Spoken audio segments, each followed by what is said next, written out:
Hey, you made it! Welcome to Bills by the Numbers, where we let the stats tell you where the Bills are at. We're presented by FanDuel. Download the app today and make every moment more. Coming up with training camp on the horizon, we break down the top 4 position battles in Buffalo's starting lineup. Steve tries to remember position battle history at training camp in the numbers game. And we ask our one burning question. Camp is coming, people!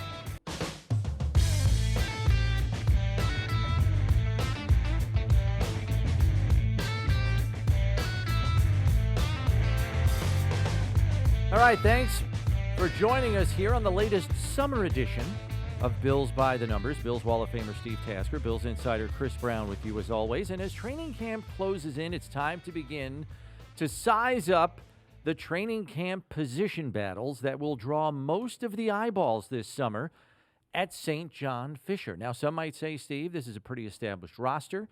How many positions could really be up for grabs? A couple are a bit more wide open than others, but Steve and I count 4 that we expect to be especially competitive. And we begin with the obvious. The middle linebacker spot vacated by the departed Tremaine Edmunds, who now resides in Chicago. We anticipate that up to 4 candidates could be lined up there through the course of training camp. The candidates are Terrell Bernard, Tyrel Dodson, Balin Spector, and the rookie Dorian Williams. What is your initial assessment, Steve, of that group? Well, when the season was going on, the regular season was going on, Dodson was the next guy in. Last year. Yeah. Last year. And it was the year before, I believe, too, if I remember correctly, and I always do. So Dodson is the guy in. But here's the thing you got to know. When Tremaine Edmunds was on the roster, we talked about this on the regular show, nobody else is getting reps. Nobody else is taking. We don't know what these guys are. We don't know who they are. We don't know what they like about any of these guys. You get a guy like Dodson. Certainly, he's not as good a coverage guy as Tremaine was. He doesn't have the range. But you get a guy like Balin Spector into the mix. When he came out, that guy's athleticism and the testing numbers he put up were great. I mean, the guy's an athlete. So you never know what they're going to like about him as opposed to Dodson, or what they're going to like about Terrell Bernard as opposed to Balin Spector. And, of course, Dodson is a guy they know is going to be at least where he's supposed to be. And then you put into the mix something we have no clue about. Which of these guys has a voice that the other 10 guys on the field are going to listen to? Correct. And I think this is kind of the way I look at that pool of 4 candidates. I try to hearken back to what Bobby Babbage said in the spring about that position, saying you need you need 2 matchup players at the linebacker positions in this defense for it to function at its highest level. To me, that says you need people that can demonstrate they can cover in the passing game. And for me, that would seem to lean in favor of players like Terrell Bernard and Dorian Williams, who are not carbon copies of one another, but their skill sets are certainly similar. Right. And then Dodson and Spector are a little bit bigger, thicker players, and their skill sets are probably similar if you had to pair them off. Right. And so I think it's incumbent upon Dodson and Spector to demonstrate coverage ability to stay in this competition, while for Dorian Williams, it's about the learning curve of the defensive system and getting people lined up. He's got to demonstrate that, maybe more than anything. And I think because of those reasons, I think Terrell Bernard goes in with the shortest list of things that he has to prove. Now, that doesn't mean he's going to be the guy, but I think they believe he's an instinctive player. I think they believe he's certainly athletic enough to cover in the passing game. So what does he have left to prove? He's got to prove he can direct traffic, get pre-snap checks, and hold up in the run game physically, because the physical aspect is where people question him. So that's kind of how I look at the pool of 4 players. And when the pads go on, we'll probably get a better sense as to how things are going to shake out. Here's an important question. You got 4 candidates, Steve. And I even asked Bobby Babbage this back in the summer. Back in the spring, when do you think that pool of 4 middle linebackers has to get whittled down to 3 or even 2, knowing you don't want a guy who's unproven but has to be a starter to miss out on reps because you still got 4 candidates in the pool. Right. You got to get somebody ready for September. Yeah, I think the mental aspect in meetings, in film study, and conversation, they're going to start to get an idea of who is ready to make, because it is about, some of it is intangible. It's a huge responsibility it's a position. responsibility. The middle guy is the one guy, and I know it sounds simple, but it really is true. He's the one guy in the middle of the defense standing up close to the line of scrimmage where he can talk to the front and talk to the back end all at the same time. They got to be able to physically hear him. So it's got to be a guy, one of those guys. You can't have your nose tackle telling the back end safety what to do. It's got to be a guy standing up who can turn his head and yell at people. That's the way they communicate. And those guys have to know, he says, if they go in mode, if they send the tight end across the formation, they've got to make a check. They've got to say, okay, now you have this guy and you have the other guy. That kind of information. They have to be, one, a guy who knows what the check is going to be, and two, if they run it or they throw it, he can do whatever's asked of him. All of these guys, Dodson especially, is he can do it in the run game. He's a big physical thumper. These other guys, Spector, Dorian Williams, and Bernard, they can cover because they're athletes. And if you see these guys standing around out there, they all look different. The guys I just mentioned are athletic coverage guys. You think, wow, they don't look like a big old-time Mike Singletary, Brian Urlacher, even Tremaine Edmonds. Yeah. They don't look like one of those big inside thick guys like Dodson does. Can they hold up in the run game? Well, if they can, that's awesome because they can cover. But that's what they have to prove. I don't know how much proof you're going to get in a preseason snap where nobody's running the football. Yeah, nobody's tackling. Right. But in terms of whittling down this crew, I can't see it going past the first preseason game. Like, you get past that first preseason game, now you're already into mid-August. You're 3 weeks out from the opener, maybe 4 weeks out from the opener still. Maybe it goes to a second preseason game, but I think you've got to whittle the list down after the first preseason game from 4 to at least 3, or maybe even down to 2. Well, yeah, what happens after those? There's 2 preseason games that are in training camp. Right before the second preseason game, camp's done. They come back to Buffalo. Right about then is when they're going to have their handle on it, I think. Right in those days leading up to the second preseason game. And then depending on who that is, that third preseason game will be for, finger quotes, others. They'll have that guy, and they're not going to let him go out there and risk tweaking his ankle. Yeah, getting busted up. Right. But he will be taking the lion's share of the reps, and we'll start to see it in the reps they take during training camp. But that's what my call is. By the end of training camp, when they break, right before the second preseason game, we'll have an idea. On to the right guard position. Unlike the middle linebacker spot, this one has an incumbent in Ryan Bates, who has been a serviceable guard in his time in Buffalo. Bills signed proven starter David Edwards over from the Rams, who does admittedly have an injury history, and they drafted Osiris Torrance in round 2 of the draft. 2 men with more mass and girth than Ryan Bates. How do we see this one shaking out? Well, they're really good about not letting this affect them, but I think it, in their hearts, they're thinking, man, I hope Osiris Torrance just comes in and really plays well. Yeah. They're hoping he can come in and take the job from Ryan Bates. But they're also disciplined enough that he's got to earn it. And I think there'll be a mental aspect of it as to be and how he communicates, and because part of what a guard does is make sure he and the tackle are on the same page and he and the center are on the same page. The center calls the shots for all 5 guys, from right tackle to left tackle, and the tight end or whoever else is involved in the pass protection, including the running back. The center makes those calls. The guard has to work both with the guy on his right and the guy on his left to make sure that they're seen it the same way. Osiris Torrance has to make sure he can do that. Physically, he's going to be up to it. As a guard in the NFL, the thing that makes it different than tackle is the lack of space. And a guy like Torrance is physically built to take up all that space by himself. It's going to come down to, can he handle the techniques that he's getting thrown at him by the tackles, by the defensive tackles, all that. Twist, stunt games. Yes. Yeah. Bates that's going to be second nature for him. The question is, can he physically hold up to it? He's done it in the past. Hasn't been a dominant guard. No. But he's been Serviceable. Once again, serviceable. He's been dependable. He's been a guy that's not going to lose you the game. But can he win? Can he give you some matchups that are in your favor? That has not been his strong suit. Right. And David Edwards is kind of the wild card in this whole thing. This is a guy who's a 3-year starter, but he has an injury history that is notable, and I think they want him to be part of this competition.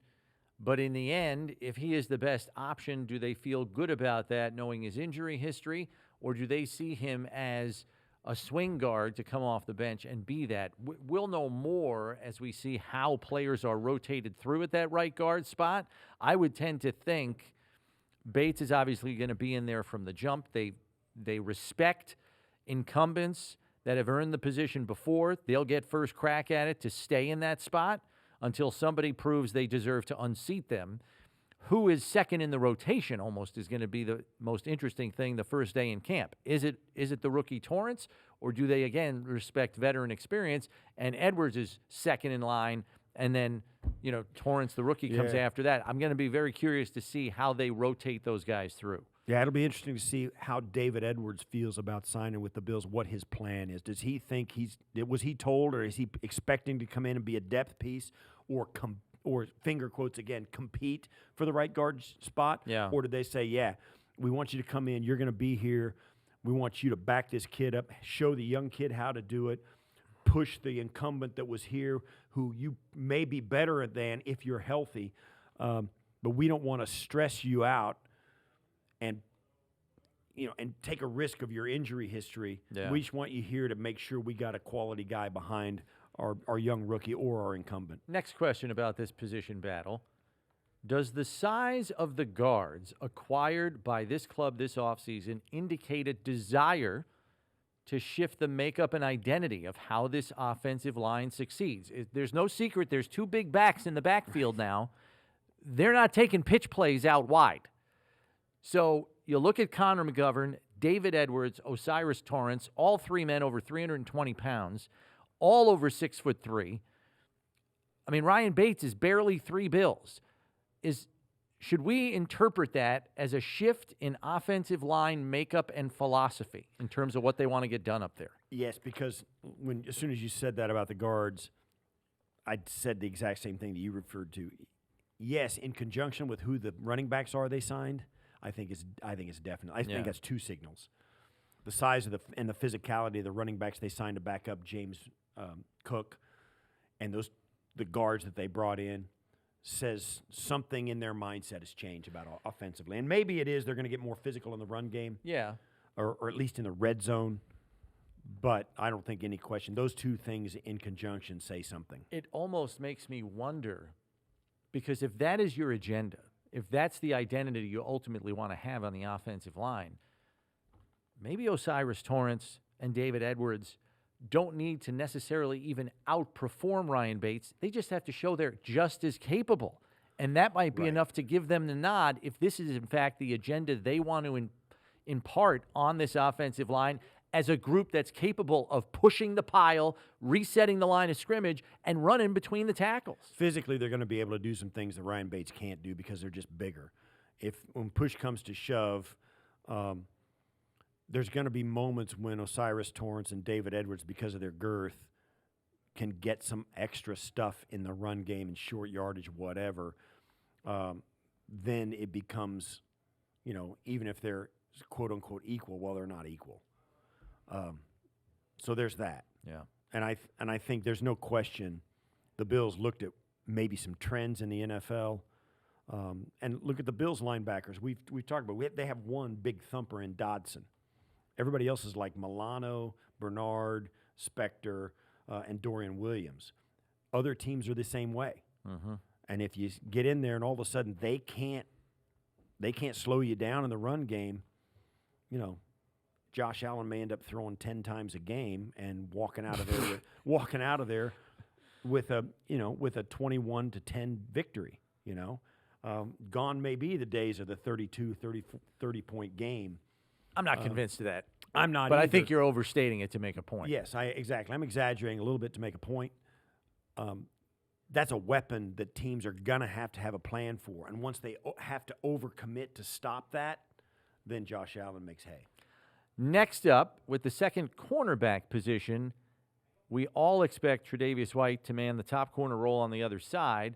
So the candidates for number 2 corner, Dane Jackson, Christian Benford, and Kaiir Elam.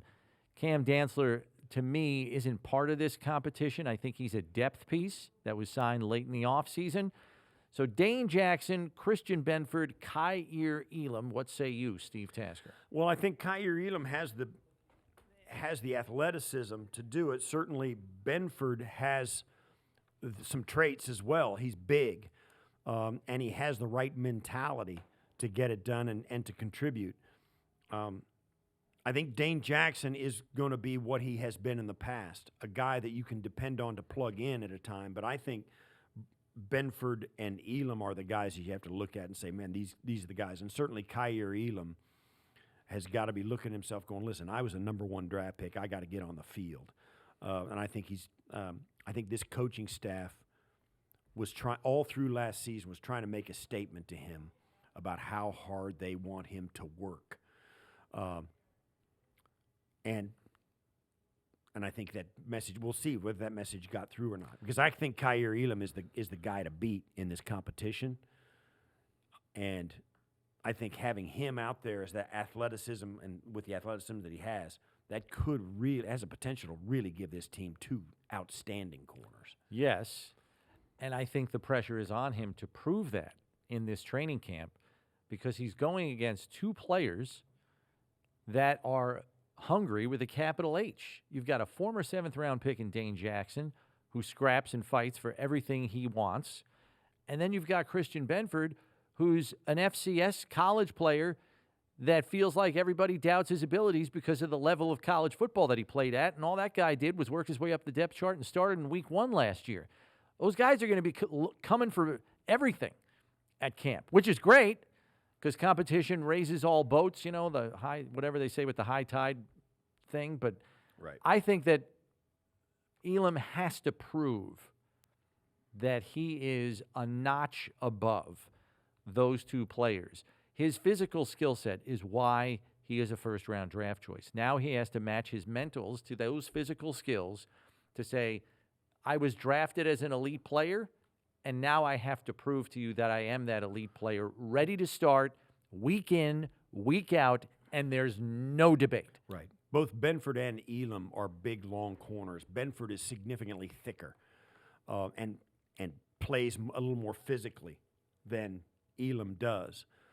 And when Elam was drafted, I remember there were some whispers about, oh, he's a really good corner, but he's a man coverage corner rather than a guy like a Tre'Davious White, who can do a lot of things well, technically sound, can play zone or man, has a great feel for concepts and that kind of thing. And Elam is kind of down the line of a man-to-man, I'm going to match up you, and I'm not going to let you catch a ball.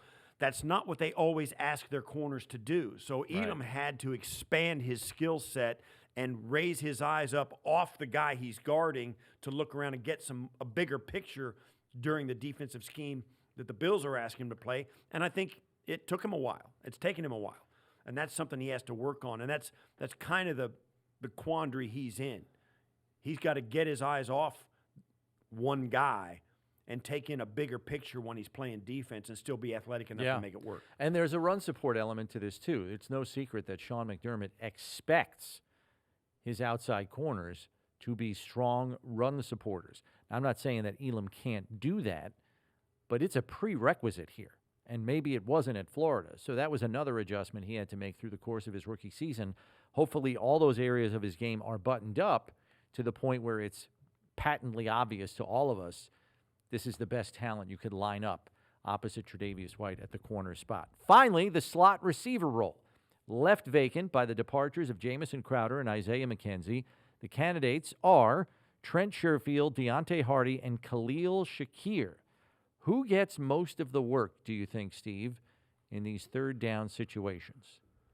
I think, well, Khalil Shakir should come in with a leg up because he knows the offense. Deontay Hardy is an Isaiah McKenzie type of player. Trent Sherfield is a guy who's got some chops, who's played some snaps and played in a really good offense down in Miami when Tua was healthy, Sherfield was the guy who stepped in as a third option behind Waddle and the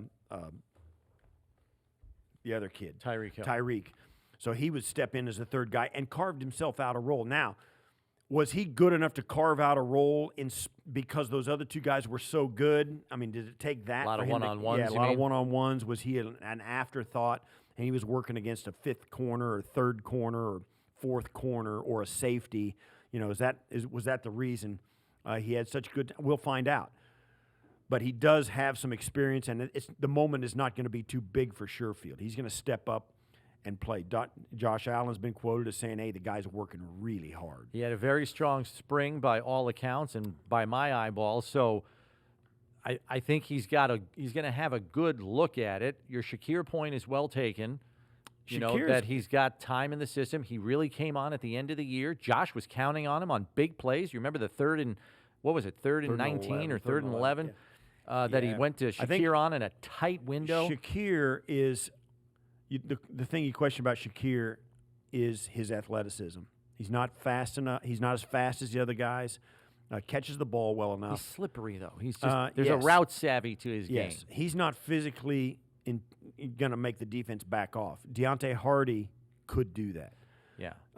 Deontay Hardy comes with some juice, explosiveness. Yeah. That's his gift, and we'll see if which one of these guys can exploit their gifts better than the others and get on the field. There is a part of me that looks at the slot receiver position for this team, and I'm wondering if the way it unfolds is similar to what we see around the league at the running back position. Is it a committee position? I think it could be, based on opponent each week, based on game plan. It could be like, hey, Sherfield's tearing it up. Let's leave him in there, you know, for the rest of a game. Or maybe the next week it's this team has slow safeties. Let's exploit that with Hardy and blow their doors off. I think it could change week to week or even series to series. It could be as well. They do that with the running backs a little bit. When a guy goes in, he has a couple of runs, they leave him in. We saw that with Zach Moss and Motor as well, Devin Singletary as well in the years past. They may do that with a slot receiver. Plus, another consideration is Deontay Hardy is an outstanding punt return guy. So if they put that on his plate, they're not going to put 100% of the slot receiver on Deontay Hardy's plate along with the punt returning as well. There's that consideration to make as well. Nyheim Hines, you'd like to think Nyheim Hines is going to be the kickoff guy. But a punt return guy is much different. Hardy can do that and do it well. So if you give him that, you may not want him to take 100% of the slot receiving duties as well because it spreads a guy too thin. Especially a smaller guy. It'll be a mix if that happens and you want him if you do want him to be involved in the slot receiver if you're the coaching staff, and he's doing the punt thing, you're going to have to sprinkle him in along with Sherfield or Khalil Shakir or whichever. Yeah. There could be other position battles that unfold at camp. Some think Brandon Shell, another late offseason signee, could push Spencer Brown at the right tackle spot, but we'll have to wait and see on that. Let's spin it over to the numbers game, where we see if Steve can recall the players in some previous training camp position battles. Now, I tried to keep this as easy as possible by going only with the quarterback position, Steve. So you have to try to remember a bit of quarterback competition at training camp, there was plenty of it through the 2000s. Oh, my gosh. At St. John Fisher. So here we go. Question number 1. What was the year of the first quarterback competition at Bill's training camp at St. John Fisher? Now, we know the first camp there was in 2000, but the Flutie Johnson thing was already pretty much over. So, I mean, Flutie got traded after the 2000 season, and he got hurt in 2000, so there really wasn't a competition. Rob started the season because Flutie had a groin injury. So we don't really count that one. All right. So, you know, Bledsoe was there, no quarterback competition in those years. Lossman, the appointed starter in 2005. So now, what do you think is the year of the first quarterback competition? To Kevin Cobb, E.J. Manuel. Well, you're a little premature on that. Wow, you didn't even guess yet. That was a quick buzzer. So it was like 06 then, right? The actual year was 2008. So the next question is, can you name the 3 candidates battling for the starting job that season? EJ? Nope. Too early. The kid from Tulane. Yes. He's one of them. What's that kid's name?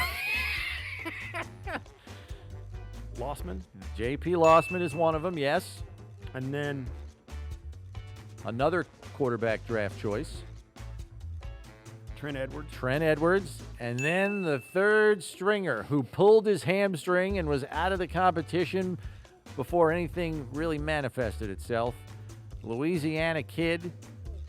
Oh, had a big old drawl. I don't expect you to get this one. That was too early for A.J. McCarron. I don't know. Craig Nall. Who? He was the backup in Green Bay, came over here for a chance to start. Never cracked the depth chart past the third spot. I apologize, Chris. I knew you wouldn't get that one. Completely forgot about your existence. All right, question number 3. I think it'll be okay. Question number 3. How many more quarterback competitions did the Bills see at training camp before Josh Allen arrived in 2018? So you already have the 2008 quarterback competition. How many between 08 and 18? Those 10 years, how many more quarterback competitions? Probably 3. There were 3. You nailed it, Steve. Very nicely done. Yeah. 2013 was the next one. Can you tell me who the candidates for the starting job were then? 2013. Was that early? Too early for Tyrod? It is too early. I'm gonna say Fitzpatrick. No. Fitzpatrick's already gone in 2013. Wow. It's a sordid history, I know. It's so bad. It's so bad. Use one of the answers you had earlier. Cobb. Cobb is one of them. And Kevin Cobb. And who did they not want to start as a rookie? And that's why they signed EJ. Cobb. EJ. Those are your 2 players there. It was those 2 guys for that quarterback competition. 2014 was the next one. Yeah, the next Who year. were the players? EJ. Yes. And there's 2 others here. Oof. A.J. McCarron. Nope. This is where it gets tough. There was an undrafted rookie, and he actually had to play 1 game against Kansas City here in that season because the other 2 got hurt. How did that go? He played pretty well. They didn't get trounced. I don't know who that is. That is Jeff Toole. Oh, okay. Tool time. Yeah. And then, so it's EJ, Toole, and was it It's a former Lions backup. Right. Oh, not Orlovsky. Thad Lewis. Ooh, baby. Didn't remember that one. Thad Lewis. Good one. Here's your trick question now. In 2014, who would end up starting at quarterback? And I'll give you a hint. It was none of those 3. Only here for a year. Wow. Veteran signed late.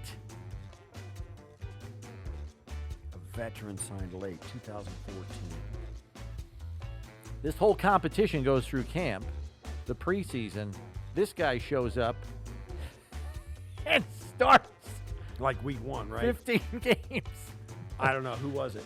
Kyle Orton. Oh, man. Kyle Orton. Yeah. Okay. 2015 was the next quarterback The next competition. year. Who were the players this time? All right, this one had to be Tyrod. Tyrod? Was it Thad Lewis? It was not Thad Lewis. It was, I don't know. EJ was still here. Oh, EJ's still here. Okay, Tyrod, EJ. And the third one is a name you know.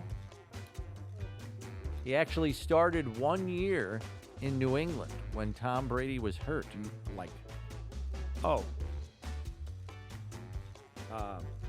Yeah. What? USC backup. Yeah. And They went with what was his name? They went 11-5 with him, right?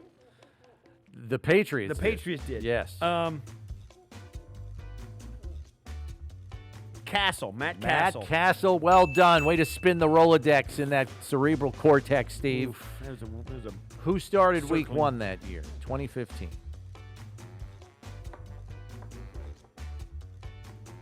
I think probably Tyrod. Tyrod did. Yeah. Correct. Nice job, Steve. Not bad. You did all right. Wow. The myriad of quarterback competitions through training camp, and you did pretty well there. Call it a vortex. For those that don't I remember, call it circling the drain. For those that don't remember, they bring in Matt Castle. They traded him for a 5th-round pick. They got a 5 for that guy. That was a genius move. That might have been Doug Whaley's best trade next to the Jerry Hughes acquisition. Wow. Good job, Steve. Well done on the Man, oh, numbers man. game there. I'm proud of you. Bills fans, get in on the action with FanDuel, America's #1 sportsbook. Just download the app today to play any way you want. Plus, with live betting, you'll get updated odds on games that have already started. Best of all, you'll get paid your winnings fast. Make every moment more with FanDuel, official sportsbook partner of the Buffalo Bills. Time now for our one burning question.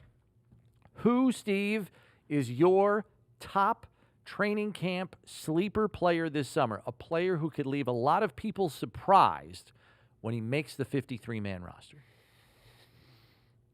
That's a good one. 53-man. Who do you think could really surprise, show out? We're talking about a guy on this roster who many people wouldn't think would make the squad, and then he does. I will say Cam Dantzler. Cam Dantzler, okay. Yeah, I think he's a veteran player who's going to know how to survive through a training camp, how to show up, when to show out, how to show his wares. He's got a lot of experience. He won't make the big mistake. Okay. He'll probably through doing that, not making a big mistake. And he may not flash. Kind of like a Levi Wallace. He may not flash, but he's never going to leave the coaching staff going, "Oof, that guy's in now." You know, it'll be like that. And I think as a player who's going to be a depth piece or perhaps a spot starter, that's the kind of player that the coaching staff will go, you know what, if worse comes to worse, that's the better option than somebody else. And so I think Cam Dantzler. I'm going to go deep into the depth chart here, and I'm going to go Kingsley Jonathan. Yeah. He's at an extraordinarily deep position, a defensive end, so the risk is high here for me in picking Kingsley, but seeing him get poached by the Chicago Bears last year off of Buffalo's practice squad, he plays 5 games for the Bears. They cut him. The Bills convince him to come back to their practice squad. I don't know what it is, but he got to play in that Bears game on Christmas Eve for the Bills. He flashed in that game. I just have a feeling there's a plan for him. And you say, well, how is he going to crack the depth chart with all these guys? Like draft picks, veteran free agent signings. I think they may find a way to get him on the 53-man roster, and to me that might mean moving a player in a trade to create the space for him. Because I think they worked really hard to get him back in the fold after the Bears released him.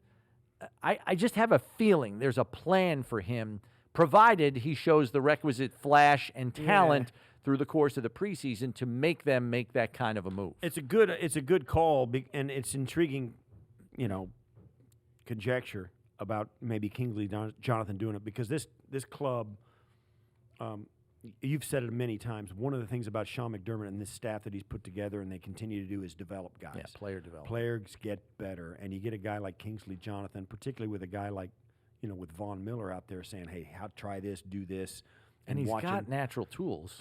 So a guy like that continues to develop and get mentored, and all of a sudden he reaches that point of where his thought process catches up with his physical tools and his experience and his critical mass, and all of a sudden he takes a big step. It could happen. Yeah. And it's fun to think about. One of the guys I really want to kind of keep my eye on at camp. Our closing figure deals with which number training camp this will be at St. John Fisher for the Bills. Now, knowing the Bills' first camp was there in 2000, one might think, the math is easy. But COVID kept 2 training camps from being in Pittsford, as they had to be at One Bills Drive due to the COVID restrictions. So this camp will be number 22 in the Rochester area. That's all for this edition. Be sure to subscribe on whatever podcast platform you use so you know when a new episode is out. And as always, when you need to know about the Bills, you need to check Bills by the Numbers. For Steve Tasker, I'm Chris Brown. Thanks for listening. We'll catch you next time, everybody.